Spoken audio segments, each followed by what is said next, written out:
everyone! Welcome back again to my YouTube channel.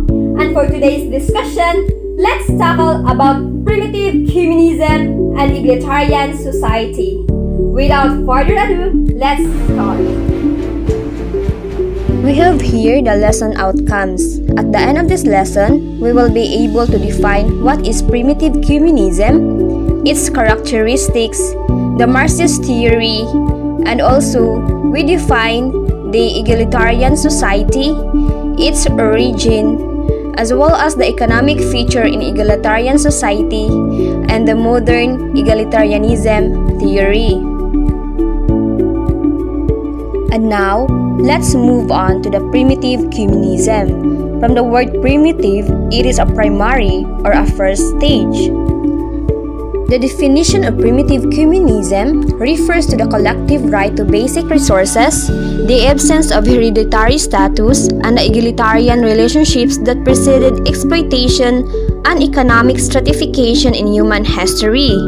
On the other hand, it is a way of describing the economies of hunter-gatherers throughout generation by generation, where the resources and property hunted and gathered that are shared with all members of a certain group in accordance with individual needs.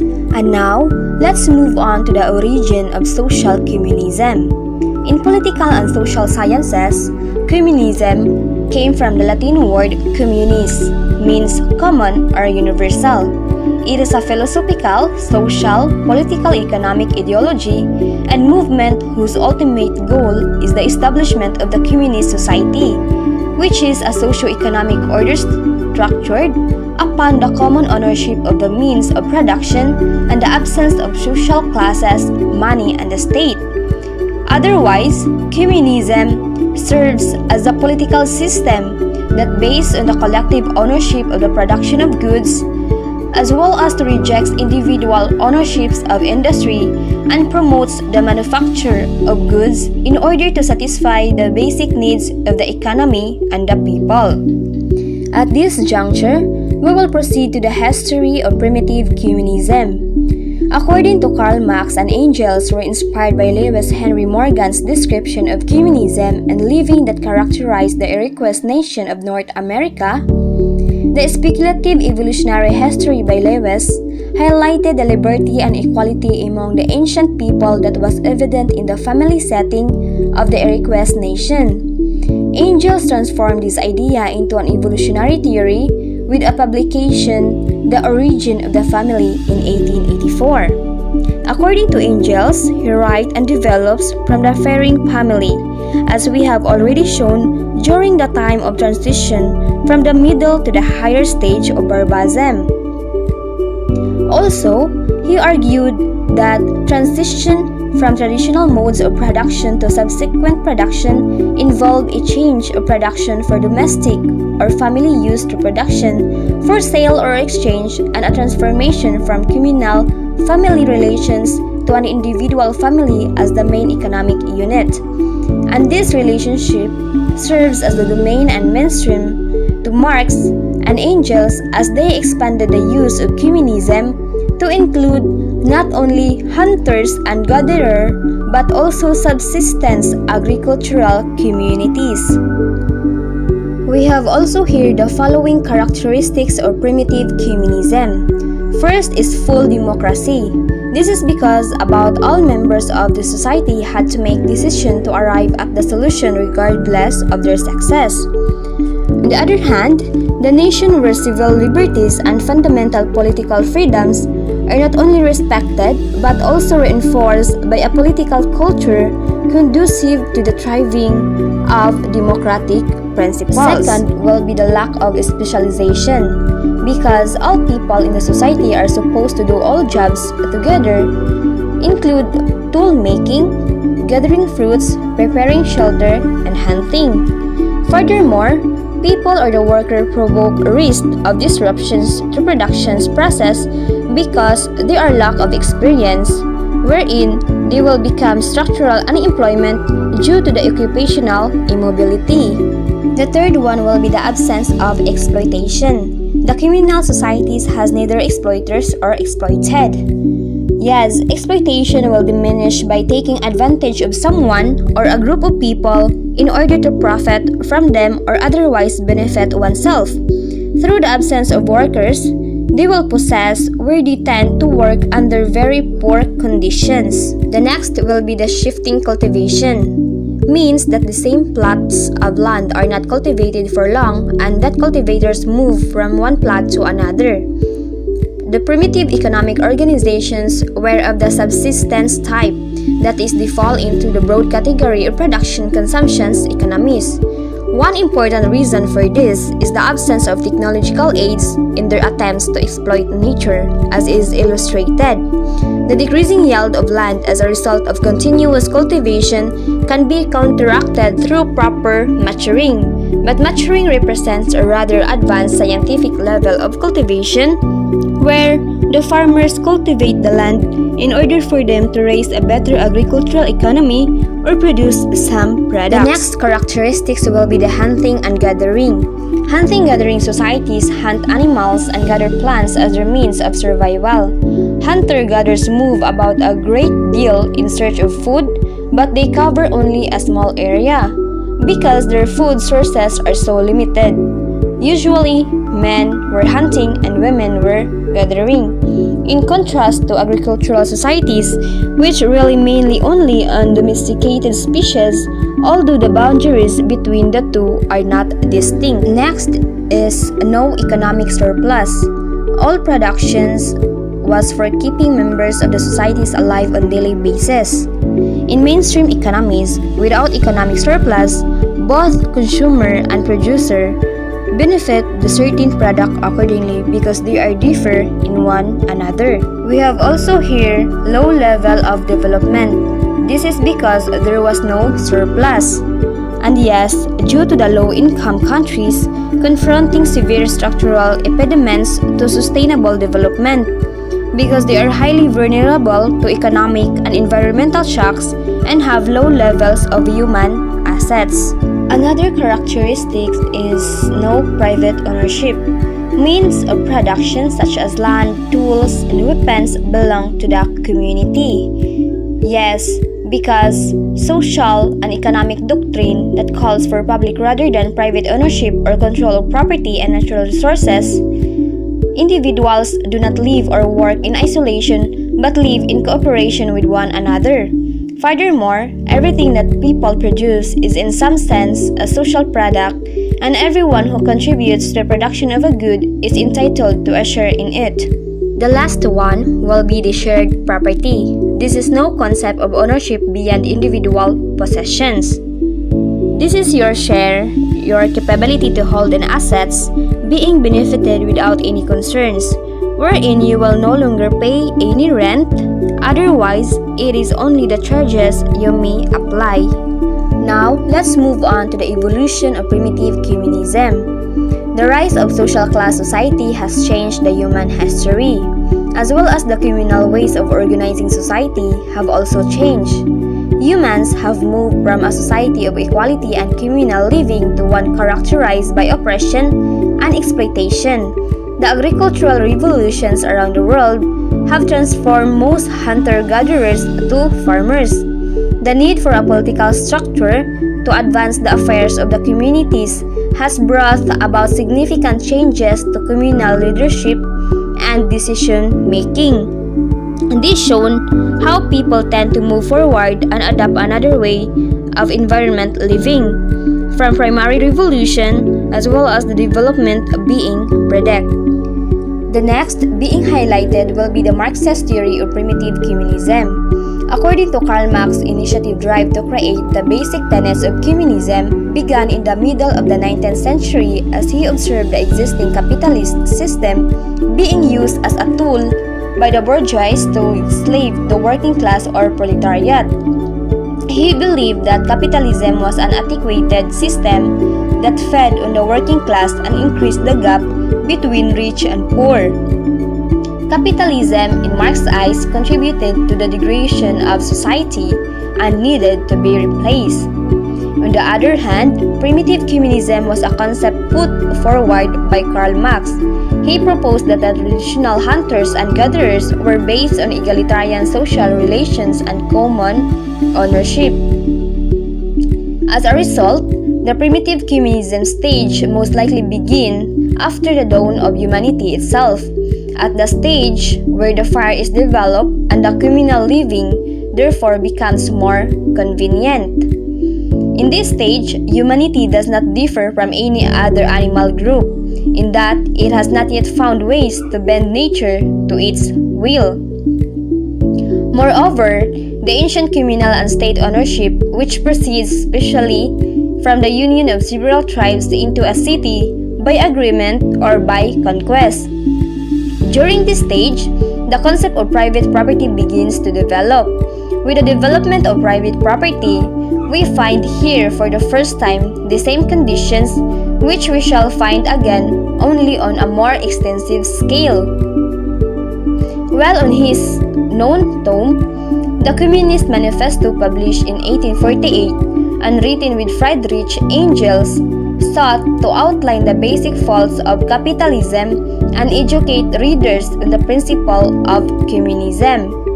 The manifesto contained 10 steps, known as the 10 planks, were intended as a test to determine if a society had successfully become a communist state. The manuscript led to the banish of Marx. 10. The development of private property, especially with the development of large-scale agriculture, and this in turn produces productive property such as cattle and slave.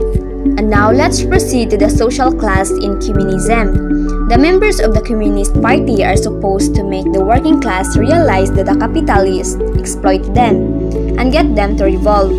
Members of the Communist Party have to convince the people to form the ideal communist state and have to fight against the capitalists with all possible means. For some time, the Communist Party would have to rule the state to subdue the last capitalist resistance, to re-educate the people, and to convince them to become useful members of the society. This gives the Communist Party absolute power in the communist countries, and like Action said, power tends to corrupt, absolute power corrupts absolutely. According to communist theory, there are two main social classes. First is the working class, consisting of the workmen and laborers who are exploited by their capitalist bosses. So this means that comprises those engaged in wage or salaried labor, especially in manual labor occupations and industrial work. And the second will be the capitalists, just profit from the work of their employees and are seen as the enemies of the working class. This fully expound that they are the people that own a business, physically acquire the means of production, and hire workers who get paid for their labor. Here are the following things perceived benefits of communism.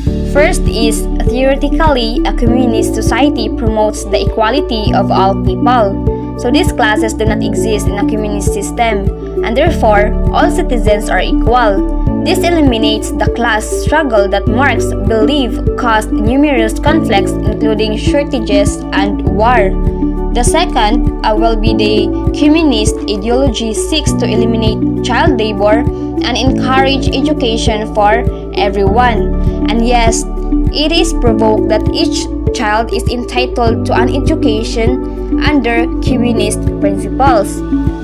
The third one will be the communism supports a lack of competitions, which originates within its belief in equality for everyone. The fourth will be the while communism does not support private industry, it does support the role of the worker. Under the communist system, every member of society is given a job. And yes, the government owns all productions and can therefore employ each member of society. In a capitalist economy, employment ebbs and flows. Lack of employment can lead to poverty, lowered self-esteem, and substance abuse. In a communist system, all citizens are provided a work. At this moment, we will go beyond to the egalitarian society. It is widely principled that all people are equal and deserve equal rights and opportunities. And here is the definition of egalitarian society. Is one in which there are as many positions of prestige in any given sex, age, and grade. There are persons capable of filling them, advocating positive aspects towards individual dignity, comprising groups of people that is united and emphasizing fair core values. We will proceed to the origin of egalitarian society. Egalitarianism came from the French word égal, means equal, or equalitarianism, which serves as the school of thought that prioritizes equality for all people. According to the Stanford Encyclopedia of Philosophy, egalitarian doctrines maintain that all humans are equal in fundamental worth or social status. According to the Merriam-Webster Dictionary, the term has two distinct definitions in modern English, either as a political doctrine that all people should be treated as equals and have the same political, economic, social, and civil rights, or as a social philosophy advocating the removal of economic inequalities among people, economic egalitarianism, or the decentralization of power. Some sources define egalitarianism as the point of view that equality reflects the natural state of humanity. There are also some economic features in egalitarian society. First is pastoralism. Refers to owning domesticated animals for production, transportation, or slaughter, as well as successfully stealing horses and maintaining a herd of livestock. It is also characterized by extensive land use, generally speaking, the means of rearing animals in order to have enough people to take care of all the duties being associated. The next is generosity. Refers to displaying kindness through throwing feasts, giving gifts, self-search deprivation, distributing stores or property among the group, and providing voluntary assistance in economic activities. Generosity is the virtue of being liberal in giving, often as gifts, for various world religions, and is often celebrated in cultural and religious ceremonies. The next economic feature will be the technology. Refers to demonstrating a proficiency in specialized manufacturing of tools or functional products, as well as displaying superior mechanical skills. We all know that nowadays, everything controlled by technology. The bridge of communication and its scientific knowledge to put into practical use to solve problems, strike, or to invent useful tools, especially in industry and commerce. The next will be the hunting. Refers to demonstrated competence in hunting by reliably providing protein from wild game for distribution. People tend to hunt wild animals in order for them to survive or else to feed their families. Hunting serves as the basic livelihood before. The next economic feature will be the exchange. Refers to maintaining exchange relationships with kin, friends, and allies. Formal gift-giving between families during visits and success in trading. Exchange serves to ensure fair and orderly trading and the efficient dissemination of price information for any securities, commodities, derivatives, and other financial instruments and traded. We have also here the wealth. Refers to culturally specific luxury goods such as rare or liquidable assets through travel or trade, owning a high-quality dwelling, owning symbolically or economically valued items, or slave ownership. Wealth will be the abundance of valuable financial assets or physical possessions which can be converted into form that can be used for transactions. The last economic feature in egalitarian society will be the horticulture. Refers to success in growing food, producing surpluses of staple crops consistently yielding good harvest, proficiency in gathering wild plant foods, skill in tree felling, and maintaining productivity in cultivation. By the means of horticulture is an art of cultivating plants in gardens or in your backyards to produce food and medicinal ingredients for ornamental purposes, as well as to endure long life, and also it can be a sort decoration in outdoor ways. And now, Let's proceed to the political feature in egalitarian society. We have here the geographic knowledge, which refers to knowing the homeland while being able to predict or identify resources, traveling to foreign land, pioneering new territory, processing knowledge of the outside world. This serves to be learned in a certain thing we possess by paying attention, experience, and being taught in terms of accumulating facts, principles, and methods within the mind. It is very important to gain knowledge in any field in order for us to be formative and also have deeper understanding. The second political feature will be the kinship marriage. Refers to maintaining kin alliances, the ability to influence and organize distant kin, supporting extended kin in single household marriage for kin alliance, maintaining marriages in the interest of kin group, having many wives or dependents and marriage exchange. This term coined as the band of blood of marriage, which binds people together in group. It's socially recognized relationships based on supposed as well as actual genealogical ties. The third political feature will be the oratory skill. Refers to being able to organize a large group of individuals under a common goal, ability to clearly and eloquently communicate to a crowd. For instance, public speaking in a formal and eloquent manner, you should be always passionate and aware of words you are being used to avoid misinterception. Otherwise, it can help us to build our confidence to speak in the front of the people. The fourth political feature will be the dispute settlement. Refers to the ability to resolve conflicts including miming and comedy to displace tension, mediating fair discourse between individuals, or having demonstrated successful in group or out-group resolutions. Dispute settlement, it is a center pillar of the multilateral trading system and as the organizations boost unique contribution to the stability of the global economy. The last political feature will be the warfare. Refers to being a natural leader in battle, displaying courage on the battlefield, having successfully killed enemies, demonstrating a willingness to go to war and returning alive.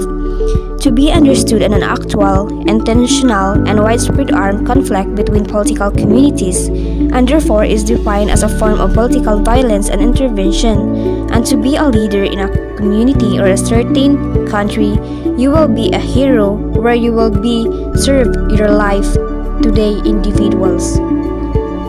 Another thing being highlighted will be the ritual feature of egalitarian society. First will be the augury. Refers to being able to predict events or catastrophes, the ability to interpret dreams, and the foreseeing the future and foreseeing success. This serves as your capability in predicting such thing in the unexpected events. Also, by preparing some mutable things that can be used, somehow it can be seen in the near future. Next ritual feature will be the shamanism. Refers to successfully healing deceased individuals, possessions of supernatural spirits, application of medicinal plants and application of magic for healing purposes or manipulation of spirit world. Furthermore, this is a scientific belief where the people tend to pursue and do it traditionally that preserve in the next generation.